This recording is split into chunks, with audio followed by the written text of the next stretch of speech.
And this is, it's amazing to me that so many people were talking about Hunger Games when this Osama bin Laden news came out. And there really is a remarkable parallel between the reaction going on in the streets, people going down to ground zero. In fact, I almost went down myself, living in New York City late last night. If the train hadn't been as far away as it was, I think I would have gone. But it was a tremendous atmosphere. But is this a good thing? I mean, is cheering the death of, albeit a terrible, terrible person, is that sort of like President Coyne and the way the society wants to vilify Snow to the point of being just as barbaric? The Gail Hawthorne strategy of attack by any means. So I open this floor for discussion. I think this could be a fascinating topic. Let's start it out with Ariel. Ariel, what do you think about this? Oh, wow. Does this? I know it's heavy, but I know you're up for it. So what do you think? Do God. you feel?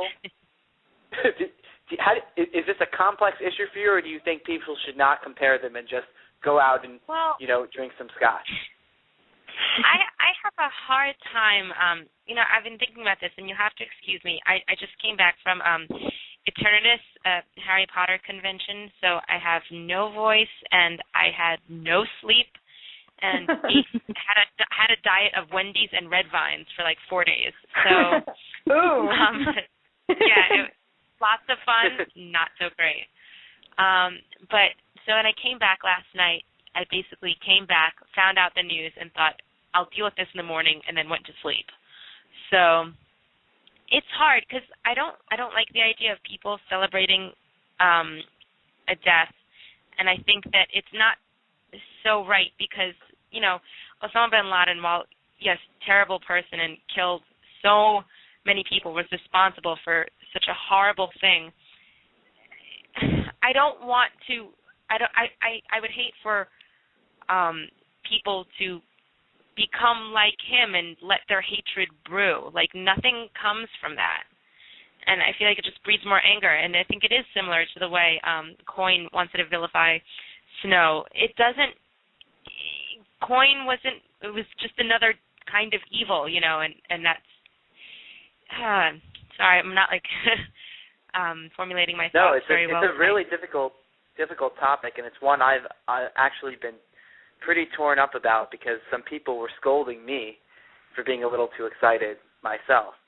I think you have a right to think what you think. You have a right to feel the way you feel, but I don't necessarily think that becoming angry about it or celebrating somebody's death is necessarily the most productive thing to do. I mean, I know it feels good, and I can't say I'm relieved, but right. I don't actually know what I really feel about this yet, and I feel like for now I should err on the side of not. And actually, it's interesting because Passover just happened, and so this is on the brain, but when the Egyptians were drowned in the Red Sea, everyone starts dancing, and celebrating, and God says, how can you celebrate when, my children have perished? Now, granted, I'm agnostic, and I think this is all a great,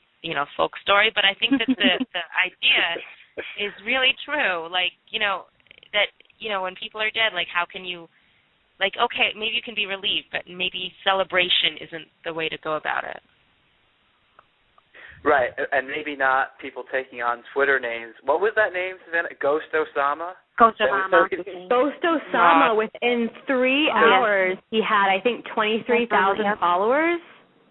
Holy crap. Right, talking about the 72 virgins and all of that stuff. But let me ask Natalie Zutter, who's been waiting patiently over there, to get, and this is, you can be yourself, by the way. Just to let everyone know, Crushable is a fantastic site, and it's one that we're big fans of at Picktainment. But your views and opinions are not necessarily that of Crushable. So what does Natalie Zutter think about this whole situation? I'm happy you inserted the disclaimer in the beginning. It's weird. it didn't hit me until this morning that it even happened. I mean, I got home last night. I was hiking in upstate New York, and I came back, and I was one of those people who put up the happy Facebook status of, like, I had a great day.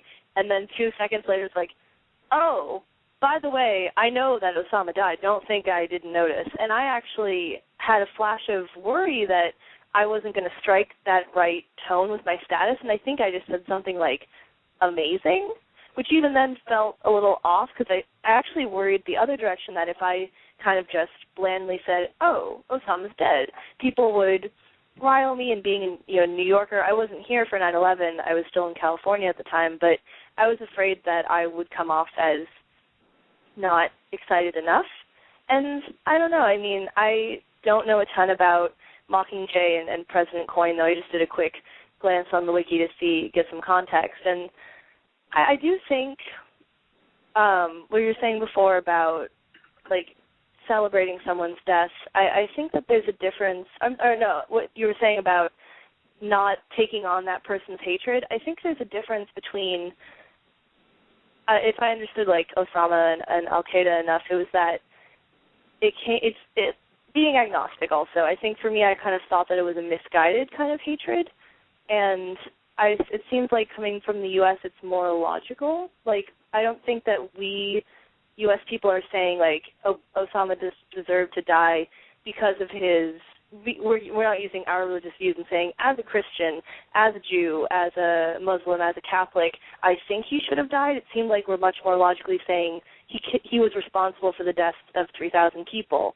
That is why he deserves to die. And I'm still working out my views on, like, death penalty and those kind of things, but I don't know.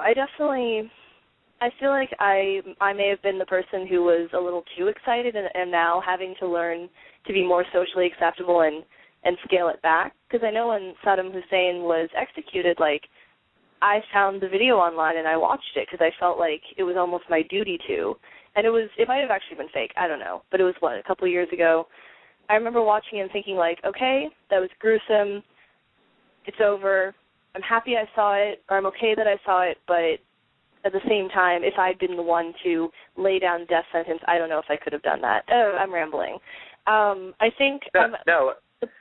It's interesting, by the way, that I think I'm more on the other edge.